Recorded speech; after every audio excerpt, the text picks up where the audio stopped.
por ishin me shumicë dhe gjithë ato fletbalosje shkuan deri në zonat rurale.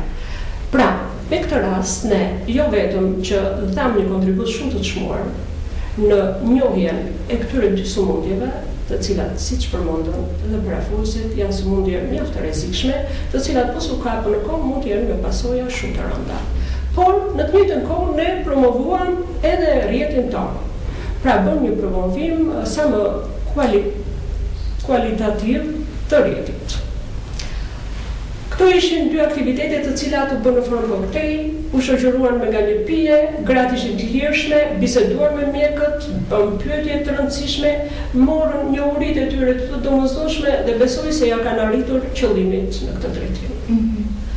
Besoj se në kuadër të aktiviteteve që ka zhvilluar ky rrjet, ka qenë edhe takimi juaj i dieshëm edhe me prefektin e Qarku Beratën. Realisht cili ka qenë synimi i këtij takimi, zonja Nila Kala, duke qenë se ju jeni një nga anëtarët e tjerë të këtij rrjeti?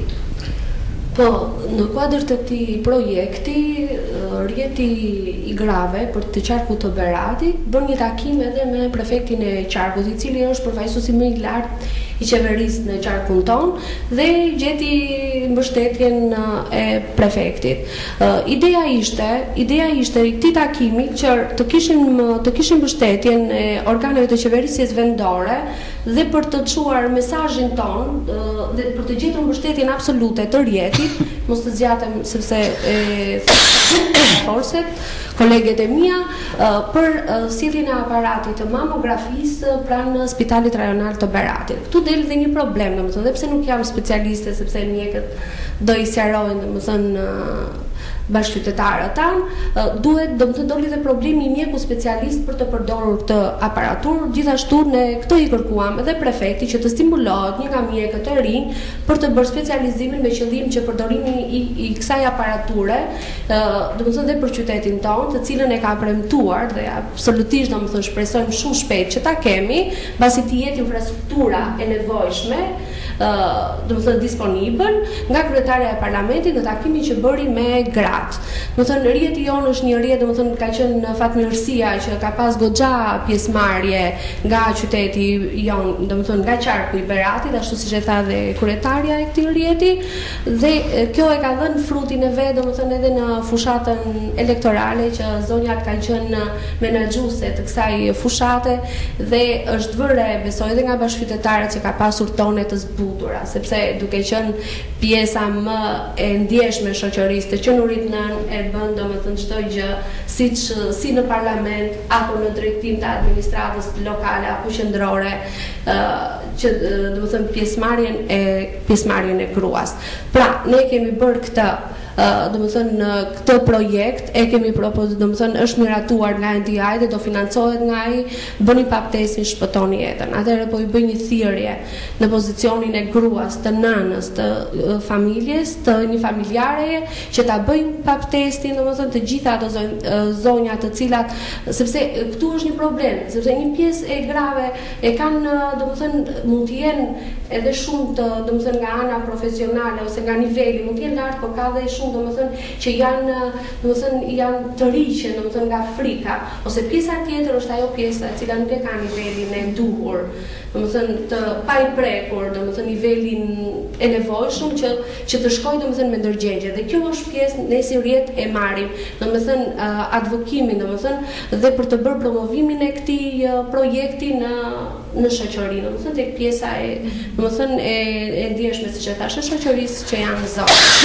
Promovimin domethënë e merr përsipër, ndërsa kemi kërkuar mbështetjen e organeve të qeverisjes vendore për realizimin e këtij projekti për në qeveri dhe domethënë na u prit domethënë nga prefekti i Qarkut me shumë sinqerisht dhe jam e bindur për këtë që shumë shpejt do marrë zgjidhje.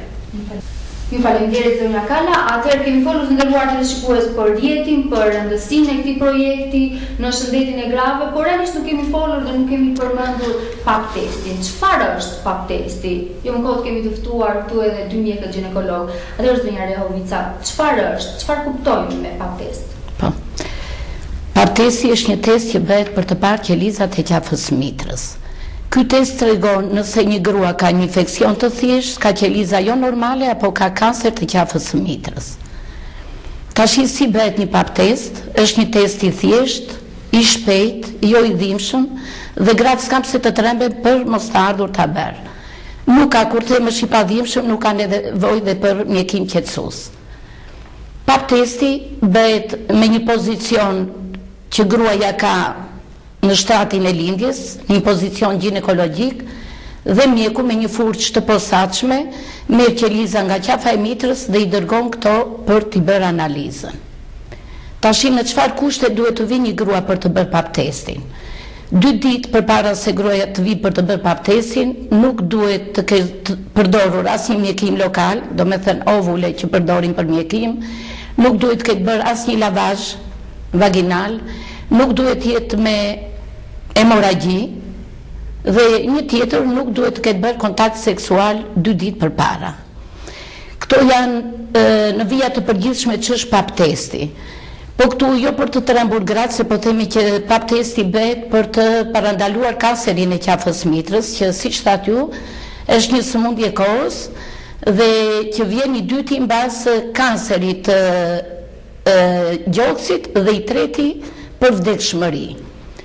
Thash jo për të trembur gratë, por më shumë për t'i sensibilizuar, duhet të them ja 2 statistika për kancerin e qafës mitrës. Sot në botë, në 2 minuta vdes një grua nga kanceri i qafës mitrës. Në Evropë, në 18 minuta vdes një grua nga kanceri i qafës mitrës. Kur them këto janë shifra alarmante dhe besoj se këto do ta detyrojnë, do ta bëjnë gruan më të përgjegjshme për të ardhur për të bërë një pap test. Në botë sot janë të infektuara rreth 500.000 gra dhe nga këto 500.000, 270.000 vdesin nga kanceri i qafës mitrës. Prandaj duke dëgjuar këto shifra dhe njëre thash jo për të trembur, çdo grua duhet të paraqitet për të bërë një pap test. Përgjigja e në bazë të përgjigjes pap testit, pastaj vendoset edhe mjekimi i gruas. Tash i pap testi gati 90 për kur vjen që bëhet rregullisht, çdo grua që duhet vi ta bëj rregullisht, e zbulon kancerin e qafës së mitrës gati në 95% të rasteve. Dhe duke zbuluar kaq shpejt është më lehtë dhe për tu trajtuar, për tu mjekuar dhe për të mos kaluar në stade të avancuara.